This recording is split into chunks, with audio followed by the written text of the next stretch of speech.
I'm Connor Kovacs. I don't even know if that goes without saying for the podcast itself, but born and raised in New York, just about an hour and a half north of the city. Went to school outside of Boston, lived 4 years in Colorado, started bodybuilding in college, got an engineering degree, did that for a few years, or probably close to 5 years. And then now I'm living here in Tampa, Florida, coaching full time for bodybuilding and fitness. And I'm a professional bodybuilder now. So I guess that's a summary of it. Very nice. So, what actually led you into the world of fitness to begin with? Was it sports as a kid? Like, what was it for you? Sports and my dad. So the story goes, I don't know the full truth of it, but when I was born, well, actually, a little before that, my dad was always super skinny growing up. And then he had me when he was 30. And by the time he hit 30, he started to put on some weight. So when I was born, I guess he told himself, I don't ever want to be that out of shape dad that can't do stuff with his kids. So the longest history I know is that he was up at 4 a.m. every day in the gym at 5 a.m., lifting every day from the moment I can remember. And he was always the dad with a six pack abs and muscles. So he was originally the, I guess, inspiration for even just looking at the gym. And then naturally, sports in high school. It just kind of worked synergistically. So picked it up in high school, and then college is kind of where it went off the rails for me. What sports did you play? Mostly lacrosse. I played lacrosse as competitively as I could have in high school, and then I really love playing basketball. I'm terrible at it, but I love playing basketball. Yeah, that's my favorite sport too, is basketball. For your high school sports, was strength conditioning, like did you get into the gym in that sense at all, or was it not that big of a deal there? Yeah, so with lacrosse, we actually were luckily donated a collegiate level training room at our local YMCA specifically for our high school. And we were able to use that for sports, and strength and conditioning are obviously like a focal point. But I was also just a skinny twig growing up. So for sports, I was fast enough, but never big enough for anything. So I was constantly being told, hey, go to the gym and try and get bigger so that I didn't get pushed around all over the field. So it kind of worked both ways where I'd be in the gym with some friends 3 or 4 times a week in the off season. And then for sports, whatever was kind of prescribed from the team, I would join in for that too. Gotcha. Yeah, and then going back to what you said about your dad, I feel like that's such a unique kind of experience growing up with really any parent that, especially nowadays, maybe more, I don't know, maybe less, maybe there are more parents starting to get into fitness and stuff like that now. I don't know, statistically speaking, but it just seems like this unique experience of like having a role model in fitness and in health and somebody who's like really looking out for that side of things. It seems like there's, at least in my experience, there's almost like a push for discipline and a push for like, getting things done, but not necessarily from like a fitness and a health perspective. How do you think that really, have you ever looked back on that and thought about how that shaped your experience and your thoughts, your beliefs? Like, having friends, I'm sure they didn't have everybody, you knew probably didn't have a fit parent. How did that kind of make you feel? Are you looking for a supplement company that can help take your fitness game to the next level? Look no further than All Sport Pharmaceuticals. Their cutting edge supplements are scientifically formulated to give you the edge you need in the gym and in life. Whether you're looking to build muscle, increase endurance, or boost recovery time, All Sport Pharmaceuticals has you covered. And with a wide range of products designed for people of all levels, you're sure to find the perfect supplement for your needs. So why wait? Give your body the support it deserves with All Sport Pharmaceuticals. Visit their website today to learn more and start achieving your fitness goals. All right, so there's two sides to this coin. Uh, the first side being I was always very lucky and blessed to have parents who were both as fit as they were. My mom wasn't in the gym as much, but she jogged several miles pretty much every day up until at least I graduated high school. So it was always fun because my parents were always the ones to grab my friends. We'd go do something active. We'd go skiing. We'd go here or there, and they were always able. to do those things. So that was always awesome, fun, and very lucky to have had that experience. On the other side of that coin, though, and how I mentioned that when college, I went off the rails in terms of fitness and bodybuilding. My dad's fitness and knowledge and mindset was only ever up to the knowledge base of I know how to eat healthy. I know how to go to the gym. I know how to maintain my health and my look for my family and my self desire. He was never the type to be like, hey, Connor, get this many meals in or eat this type of food for that benefit or um, really I don't want to say never was, but like the way I'm going to be a parent to my kid because I'm a professional bodybuilder and I have a certain know-how around all of that.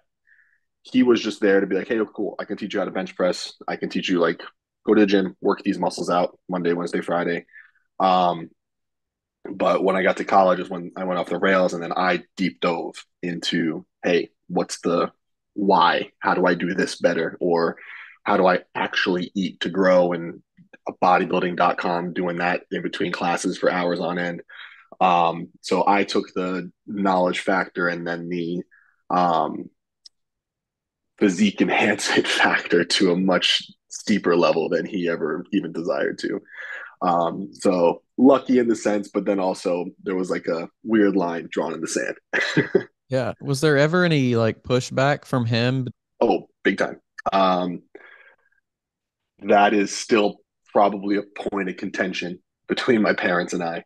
I remember a specific conversation late at night one time on the back porch, and my dad was like, "This isn't natural anymore." And I was like, "Well, yeah, it was probably like 2 years that I've been doing steroids at that time." And I was like, "Okay, I understand. That's not my problem." He was like, "What do I tell my friends when they ask?" I'm like, "Whatever you want.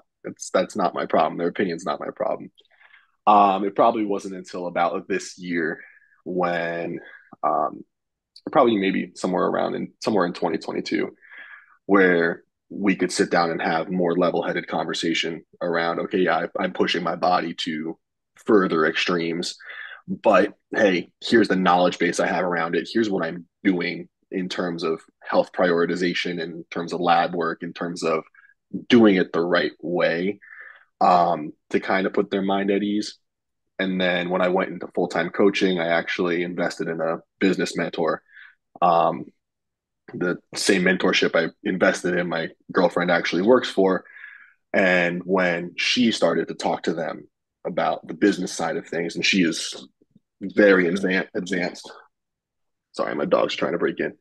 She's very advanced in her knowledge base on the business side of coaching and what that looks like. And when she started talking to them, their eyes both just lit up like, oh, this is an actual side of the world that is profitable, that is legitimate business and reality that can be like sustained versus I have a 4 year mechanical engineering degree and I could just go sit at a desk for the next 30 years of my life and do CAD work, Right. which I'm sure they would have been much more comfortable with me doing.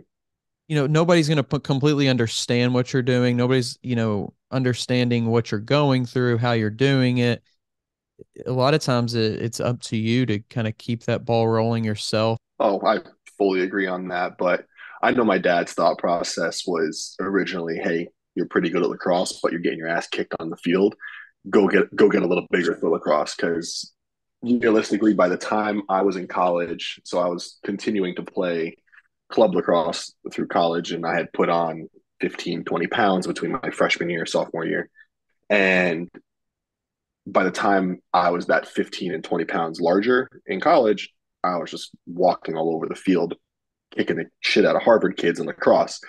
And I'm like, oh, so if I had this 15 or 20 pounds in high school, there was possibility I could have gone to school for lacrosse. So I know that's where my dad's head was at in terms of pushing me to get into the gym. Um, but they never would have guessed in a million years as to that this is the direction I would have gone with it. And that conversation him and I had on the back porch of their house was probably I was 22 at the time, and I'm going to be 28 next month. So long time ago, and still like I don't think he sees any negatives in it just because now I'm actually doing something with it where it's showing lots and lots of positives. At what point did you decide to actually get into bodybuilding and like look deeper into the sport and decide to compete and kind of go down that route? So, like I mentioned, college is when I went off the rails with it, and it very literally started from day one.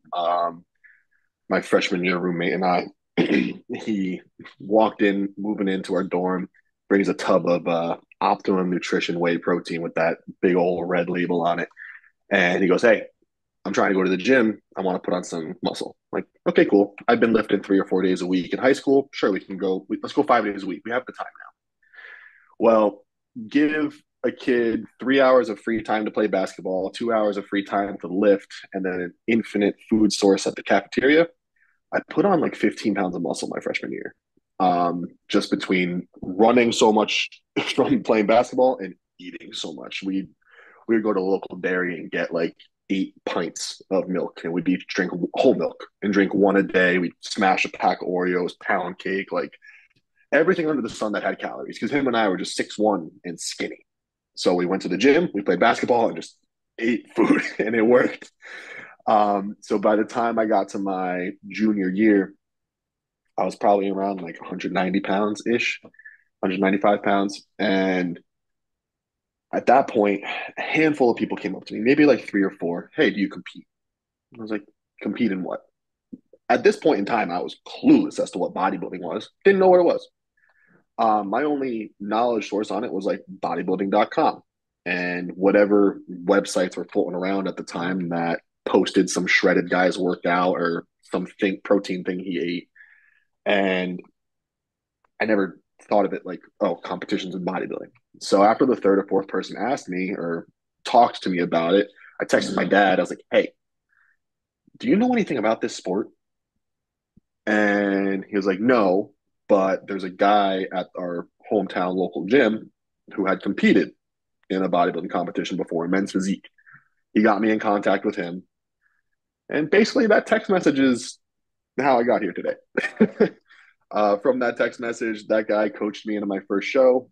He became one of my best friends still to this day. His two kids now call me Uncle Connor. Well, maybe not Kingsley. I don't know if she's old enough yet to talk, but yeah, that's pretty much how I ended up here today. That's the start of it. I'm a big advocate for taking an opportunity and just running with it when it presents itself. 90% of my positive memories through like high school, college, and even to this day were just I stumbled upon an opportunity. I introduced myself to the right person at the right time, or door just opened that I was just positive enough in the current environment to where it worked out for myself and kept flowing. For sure. So how did that first prep go for you? Tell us a little bit about that experience and was there any shock involved? All right, I'm gonna lay it very flat out for you. I am not the bodybuilder to take good first prep advice from. Um, I tell all my clients this. I did all of the wrong shit, so I know how to tell you how to not do it. Um, I know what to tell you to avoid. I know what to tell you to not do. My first prep, I didn't do cardio. I played basketball outside with my friends. My first prep on my high carb days, I would eat pretzels because they were carbs and that was it. And I thought that was okay. I got away with a lot because genetically, I was just very lean. So playing 2 hours of basketball a day, lifting for 2 hours a day, and then my coach, he had me eating like on a carb cycling plan, but I was eating what was available at the cafeteria. I didn't have a kitchen in my college dorm. So like at night, it would be a protein shake and like pretzels and rice cakes for my carb sources. I just thought it was okay. My knowledge base was next to nothing.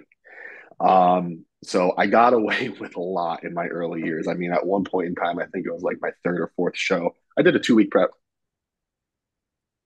just because I was like, hey, my then coach at the time wasn't the first coach I worked with, TJ there. Um, the second coach in my career, I texted him. I was like, hey, I'm doing this. I look this way. Here's a picture. 2 weeks. You think you can do it?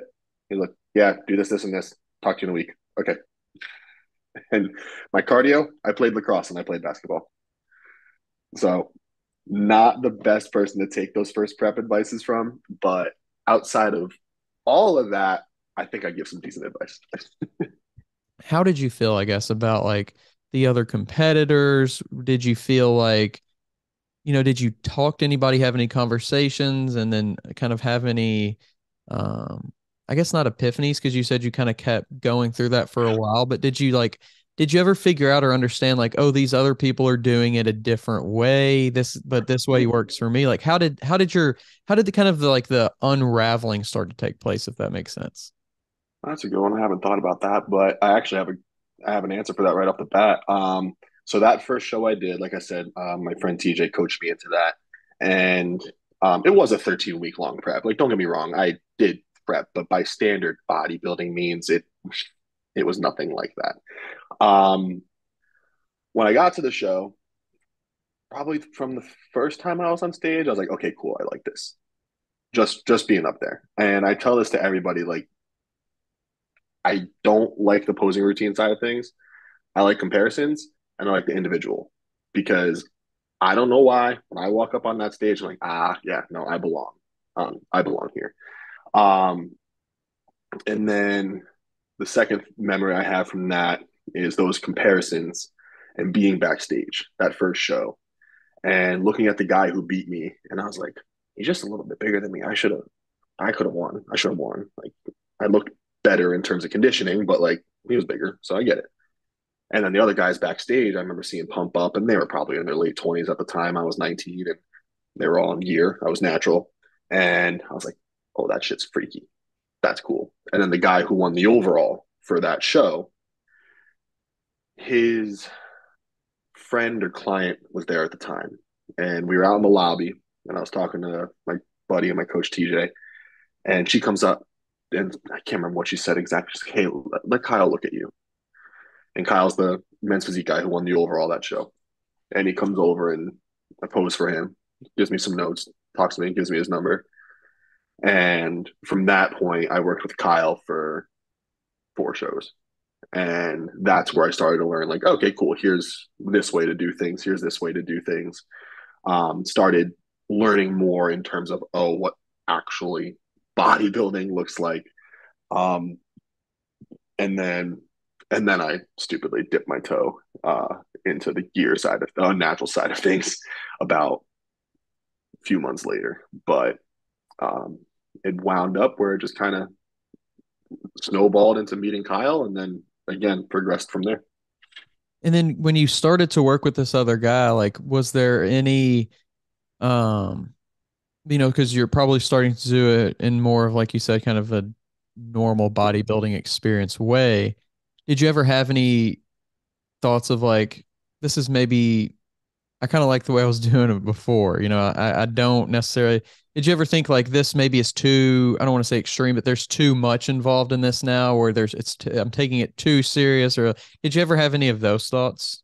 This podcast is sponsored by Smoking Gun Coffee, a veteran-owned coffee company that strives to give back to those in need. Don't forget to use code TWR10 for a 10% discount at checkout. Looking for a supplement company that's as serious about your fitness goals as you are? Allsport Pharmaceuticals is here to help. Their top-of-the-line supplements are designed to help you get the most out of every workout with ingredients that have been scientifically proven to enhance performance and recovery. Whether you're a seasoned athlete or just starting out on your fitness journey, Allsport Pharmaceuticals has the perfect supplements to help you achieve your goals. Plus, with their commitment to quality and safety, you can trust that you're getting a product that's both effective and reliable. So what are you waiting for? Take your fitness game to the next level with All Sport Pharmaceuticals. Visit the website today to learn more. No, I wanted to win. I wanted to win an overall really bad, so I didn't really think that whatsoever. I made some poor decisions. Like I did a 2 week prep once because I enjoyed being on stage. I was like, fuck it, I have a couple $100. I'll do a prep this week. Um, but at no point did I ever think was I taking it too far. But in hindsight, there's a lot I would have done differently. In hindsight, there was a lot I wish I had more knowledge on. Just because my then girlfriend at the time, and then after graduating, living with my parents for about a year and a half and competing while living with my parents, man, they got the brunt of a lot of very bad moods during preps, and a lot of which I can very definitively say was drug related in terms of what I was doing to what I thought I was doing to look a certain way, which was really impacting my mood and my irritability more than it was impacting my look on stage. Gotcha. And how much of like a of your community, people that, friends, family, stuff like that, how much negative reception did you get from that time? Was there people telling you, I mean, you mentioned your parents, but were there other people who were bringing it up like, hey, what's going on, or things like that? Probably not until 3 or 4 years into it, because I stayed in terms of bodybuilding. I was on the smaller side still. So to everybody, it was like, oh, he gets super, super lean for a show, and then he put on 10 or 15 pounds afterwards. I never got large enough to the point where people were like, oh, this is starting to look unnatural. But then about 4 years into it, um, I was like, okay, cool. I need to take a serious off season. Hired a very, very good coach and put on 50 pounds in 8 months. That's when people started to be like, hey, this doesn't look natural anymore. Hey, like, here's the conversation of, are you sure you're good? Like, is this safe? And that's where those reactions started to come from. Gotcha. And when did it click for you? Like, what was there a feeling or a thought you were laying in bed, or like where did you finally have that turning point for yourself? To like take it seriously and grow, or turning To point. turning point in terms of like maybe what people are saying is true, or maybe I should think about what I'm doing, things like that. So I've done 12 shows and I'm losing count now that we're talking about it. Um, probably after my probably after my ninth show, because that's when I hired that top tier coach to grow. And when I hired him, I started getting real coaching programming sent to me. And then from looking at proper professional programming and then recalling all of the things I had been doing in the past, I was like, okay, there is a lot I need to learn. So that was Thanksgiving of 2018. So geez, almost 5 years ago now, was when I took that turn in my head and was like, all right, I need to do some educating and put knowledge before everything else in terms of how to do this properly, how to do this safely. Um, and then on the other side of that, I moved across the country. So all the people that were close enough to me to be like, hey, you're too big, they were too far away to say anything. I made friends who were all bodybuilders. I made one of my managers was a 280 pound. He's literally on my phone as a big bear. Um, so like I had people around me that were promoting me to do that, and then at the same time, I was promoting myself to do it safely. Gotcha. Gotcha. Yeah, and where did that education start to come from? Where did was it your coach who you started asking more questions to? Like where did you start to gain good information, what you consider good information? Following along with my coach was programming for me, asking him questions in terms of that programming, just doing my own research around like, hey, why am I eating foods around like this? Why am I using this supplement here? Um, and then in reality, the largest factor in terms of safety and bodybuilding is the enhanced side of things. So that was being pieced along as best as I could, because back in 2018, the information that was out there still was pretty shoddy at best. Um, so in reality, the best thing to like contribute the bulk of my education to has probably been the past year and a half. I worked with a team, Precision Elite. The head coach is Will Sage, and I will never not say he is pretty much a genius in my book. He is incredibly smart, and I was lucky enough to work with him, work under him, and he also did educational calls for us as assistant coaches, and then using him as a resource for client needs that I had, and then just continuing to do my own research in my own time as I learned alongside him, and then as my own coaching and as my own coaching progressed and needed to learn those things around those pieces of bodybuilding education, really. kind of mentioned there like a time frame jump a little bit, but when did you actually get into the coaching side? What made you want to do that? Um, Probably back in that 2018 timeframe is when I started, just because I had experience under my belt. 2018, I that last show I did that year was my eighth show or ninth show ever. And having nine shows under my belt and having done it a few different ways, there were people in my hometown and people local to me then in Colorado where I was like, hey, like I can show you how to do this a better way. I can show you how to do this a safer way.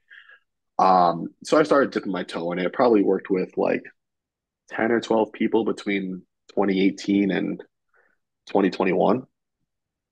And then from 2021, the fall of 2021 is when I started working with Precision Elite. So Gotcha. was an assistant coach with them and started taking on more clients. Gaining it's interesting first, like you mentioned, in 2018 there wasn't as much like information out there that was like solid coming from sources that people that you could rely on, things like that. It's funny how like in just a few years, like what can happen with education and information and so many different like eras. Obviously, when it first started, you have even different platforms, and now you have, pretty stable platforms, but just so many different ways that people are using them, monetizing on them, what, content becomes popular. And I feel like bodybuilding is one of those that really, I don't know what if there wasn't social media, I don't know how what bodybuilding would look like right now. I feel like it's benefited so much from the aesthetic aspect leading then into the educational aspect. Oh, I agree. I mean, shit, if there wasn't social media, you and I wouldn't be sitting on this podcast. um, but in terms of bodybuilding, I think it just exponentially increased in openness about talking just about everything bodybuilding related. I mean, are you familiar with Fuad's podcast? Fuad Abiyad. He does a RBP, like real bodybuilding podcast, and he has a probably like a dozen pros that he'll bring on the podcast and just shoot the shit with. But they'll talk real bodybuilding from their experience because he was a bodybuilder for 20 years, now retired. He has some of the best bodybuilders in the world on his podcast, and they talk about it openly. And 5 years ago, you go up to somebody and be like, "Hey, are you on steroids?" They'd be like, "I don't talk about that." Yeah. It was like a what's the word for it? It was taboo to talk about it. But now there's an openness about it. Like shit, I think in the first 5 minutes of our conversation, I mentioned something about it because it's so prevalent in the sport. And nine times out of 10, the questions I'm getting from clients and the questions I'm getting from, sorry, not clients, prospective clients, the questions I'm getting from people in the gym or just anyone who wants to walk up, it's not, hey, how much protein you eat? Hey, how many meals you eat a day? It's, hey, what are you running? Right. And that's where the conversation has always prevailed. It's just now there's such an openness around it. And thank God that there's educational platforms around it because at least some people will drift over there and consume that responsible educational content. So then maybe at some point in time, the masses will stop doing things horribly unsafely. Yeah. And it's interesting you mentioned that because, I think there's definitely a good side to like being more open about like what's going on and things like that. But then there's that negative side of like kind of a little bit about what you just said of the first thing that people want to talk about or want to, ask you how should I improve this is the should I be running more of this or what do you do for that? If you're tired of searching for a coach or trainer, somebody who knows what they're talking about and has experience, make sure you go check out the new Coach's Corner on weightroompodcast.com. You can find quality, qualified coaches to help you achieve your goals, whether that's in bodybuilding or just general fitness. Stop wasting time and start achieving your goals today. The link to the Coach's Corner is down in the description below. Yeah, everyone's in it for instant gratification. And I mean,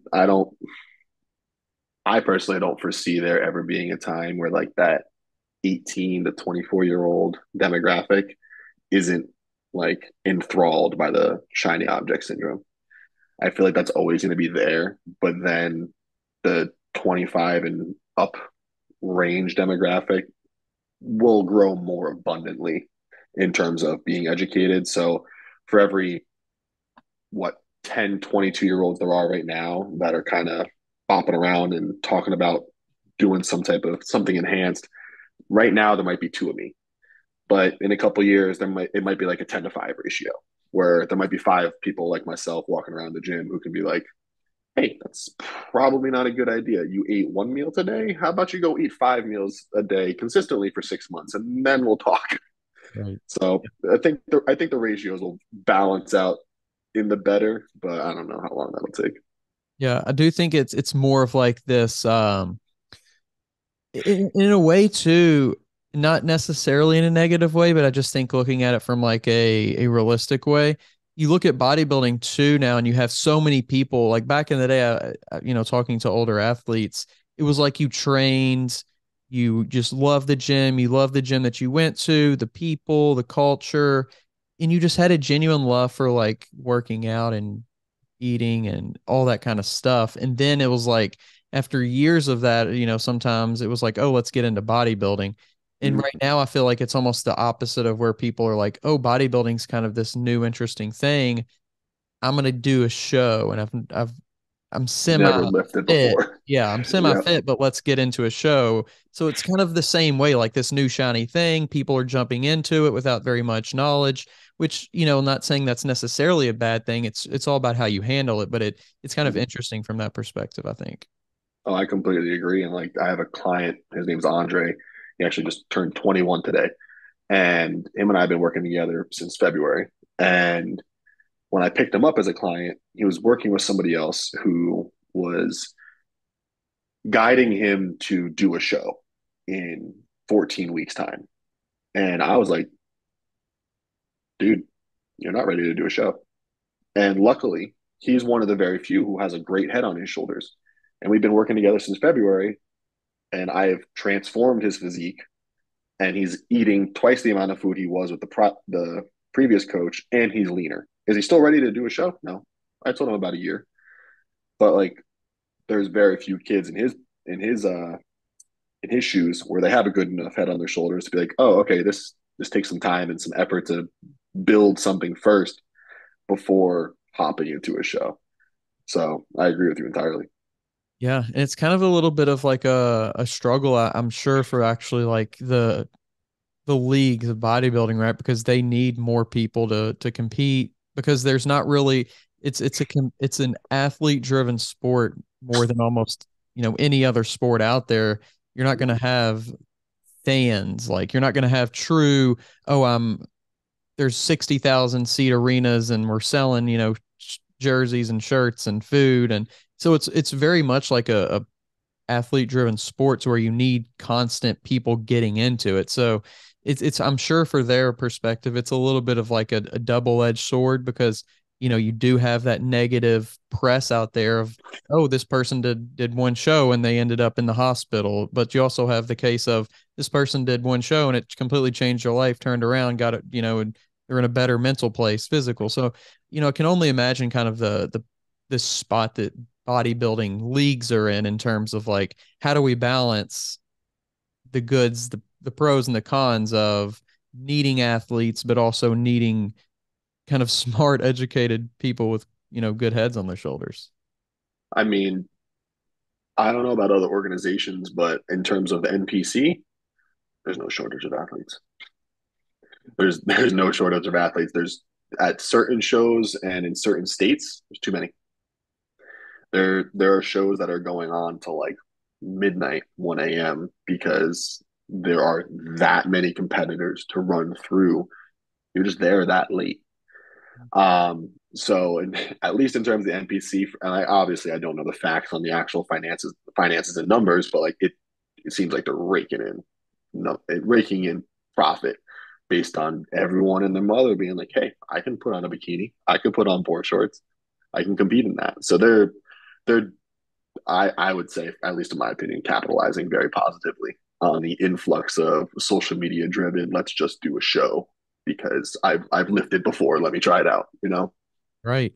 Yeah, and then hopefully have those people are having good first experiences and they're not getting burnt out after, a long first prep. And they're like, oh, that was a good experience, but I'm never going to do it again. Hopefully that novice turns into 20 shows, or that's what I'm sure their hope is. How do we manage, like, how do we get, because a big part of the struggle, I'm sure, and just from what I've seen from the athletic perspective, the athletes is like, finding a good coach, qualified coach, somebody that's actually out there that has good information, good intent.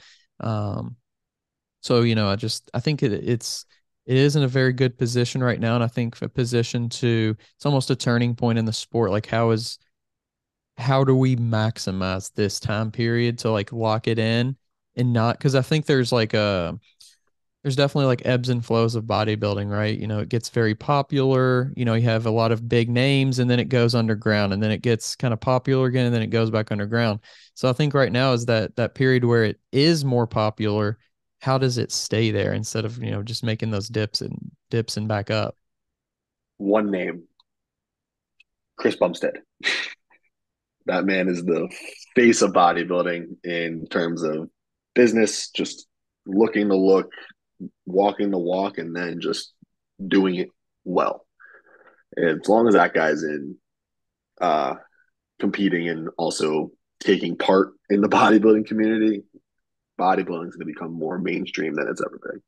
Yeah. And it's already there, but it's just going to continue to grow into that mainstream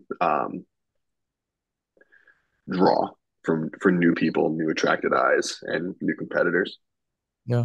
And talking to show promoters on the podcast, it's interesting kind of like their challenge and their like not necessarily challenge per se, but like how they try to keep things interesting, how they try to keep things new and creative. And you mentioned, a name like Chris Bumstead, and there's other athletes out there who have great personalities, whether they're currently competing or not. Maybe they're past bodybuilders that they could play such a big role in, like, if they continue to or even start more promoting the sport and becoming a bigger part of the sport, since competing, that I think there's so many interesting people who compete. They have Mm, crazy personalities, they have, great ability to, huge audiences on social media. I just think there's so many people who maybe within the last 10, 15 years get more involved in like the kind of the behind the scenes, bringing the behind the scenes maybe more to the front of this, the scenes, if you will. I think, like you said, it certainly is growing, but it's like, what's that next thing going to be? You don't want it to be like a gimmick, but what's that thing going to be? I'm half old school, half new school in bodybuilding. I don't want the new shit. I don't want the next draw. I don't want the next, like, for lack of a better word, gimmick. I don't want the, hey, how do we get more people to fill the seats? I want the people to fill the seats that actually give a shit about bodybuilding. Um, there's too many people that are like, yeah, let me try it out. There's too many people that are like, oh, I'm gonna put on this hat, talk the talk, but not walk the walk, and then make a mockery of the sport or promote unhealthy means and ways of doing things. I personally think there's too much of that already. So no, don't don't flip the script on a bodybuilding show. Leave the bodybuilding show a bodybuilding show because the real bodybuilders that are there competing, they want it to be a real bodybuilding show. One of the complaints that I've heard most about the Olympia is that they have been making the backdrop too flashy. There's too many lights going on. There's too many screens. It's ridiculous. And I personally think it's ridiculous too. It detracts from the fact that, oh, this isn't a rave. It's a bodybuilding show. I want my eyes to be focused and locked in on the guys competing on stage. I don't want some like 14-foot by 14-foot screen with a flame on it detracting from what's actually happening on stage. So I'm kind of I'm a little bit of a crossroads with that. Yeah. No, I think you have to keep it authentic for sure. The sport still has to be what the sport is, and it can't affect the athletes, the outcome, the competition side. I just think there's something. I just think there's something that we haven't thought of or that we haven't quite figured out yet. It's tough because there's so many obstacles to go through because even in bodybuilding, you're not just looking for the turn to bring audience in. You're also looking for a factor of, hey, I need to bring an audience to fill seats, to pay for tickets, to monetize. But then also you have to realize audience members aren't going to fill those seats when they're like, these guys are on steroids. What's the point of watching? Most people grab that stigma and they're like, I don't care about this. They're Yeah. like those guys are roided up. They're gonna go with the typical perspective that CNN, Fox News, ESPN has led them to believe. Oh shit, Barry Bonds got busted for Winstrol in like 2004. No one gives a shit.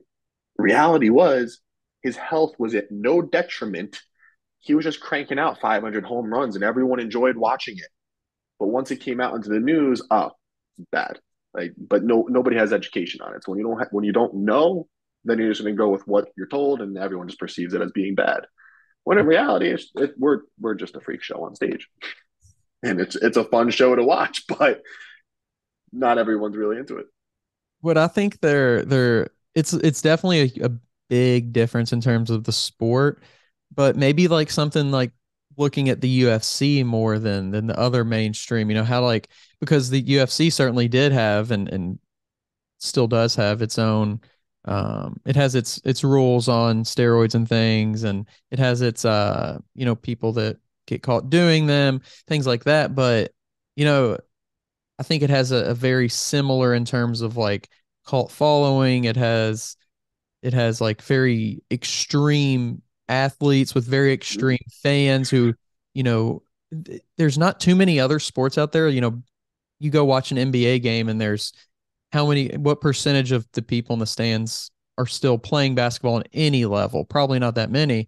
But if you go to like a UFC fight or if you go to a bodybuilding competition, there's a huge percentage of those people, the true people, not the stars maybe, but the true fans in there that lift and that train and that are bodybuilders, or in UFC's instance that train martial arts or jujitsu or whatever. Um, I don't know. I think that could potentially be one avenue to look down. I think that UFC in the last 10 years has done a really good job of growing and promoting and finding new avenues to try to make things interesting. I appreciate you coming on and kind of sharing a little bit about your journey, how you did go through those struggles, but how you're, kind of on the other side of that now and what you've learned. And like I said, I appreciate it. Yeah, thank you for having me. It was great talking. That was a fun conversation for sure. So appreciate it. Yes, sir. And if you want to, before we head out, kind of share any socials or any way people can get a hold of you, you can go ahead and do that. Yeah, so I'm Classic Kovacs on Instagram. K, classic with a K. But yeah, feel free to reach out. I have an application on my Instagram linked there for my coaching services. And then on top of that, I'll be making my pro debut at the Chicago Pro in 9 weeks. So keep a lookout for that.